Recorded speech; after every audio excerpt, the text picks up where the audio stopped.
Yes, ready. 80 words per minute. Start. महोदय कामा इसमें दो राय नहीं है कि हमारे देश के किसान गरीब हैं पूर्ण विराम। ऐसी अवस्था में जबकि वे लगान तक नहीं दे सकते हैं तो वे फसल बीमा की किस्त किस प्रकार दे सकते हैं पूर्ण विराम। लेकिन फसल बीमा के महत्व से इनकार नहीं किया जा सकता पूर्ण विराम। जब किसी कारण किसान की फसल नष्ट हो जाती है तो उसके पास अपने खाने तक के लिए कुछ नहीं रहता पूर्ण विराम।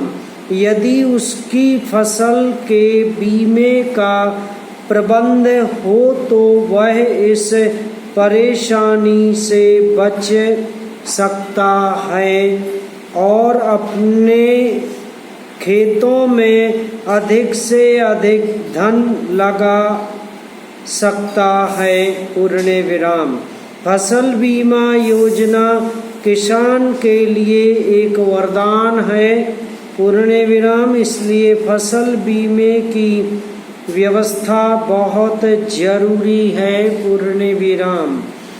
बीमा योजना से किसान अपनी फसल के प्रति आश्वस्त हो सकेगा और वह अपने उत्पादन को बढ़ाने के लिए कोशिश करेगा पूर्ण विराम।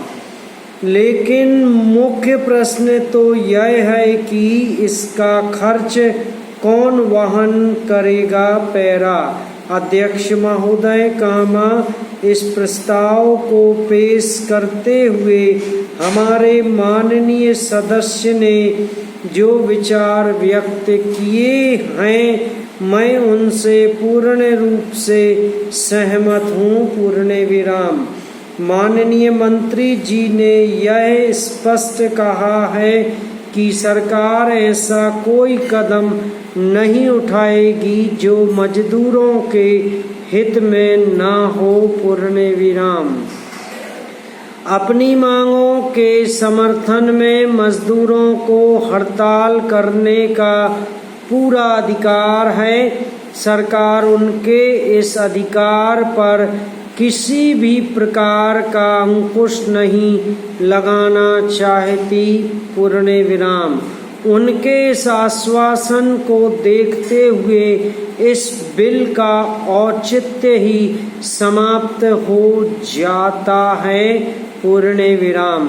फिर भी माननीय सदस्य ने जो बिल पेश किया है उससे हमारे मजदूर भाइयों के मन में आशा का संचार हुआ है पूर्ण विराम। मजदूरों के मन में यह शंका थी कि उनके साथ अन्याय हो रहा है पूर्ण विराम। हम चाहते हैं कि सरकार ऐसी व्यवस्था करे जिससे मजदूरों को हड़ताल जैसे हथियार का सहारा ना लेना पड़े पूर्ण विराम। यदि ऐसी व्यवस्था हो जाए तो मजदूरों को हड़ताल करने की आवश्यकता ही नहीं पड़ेगी। समाप्त।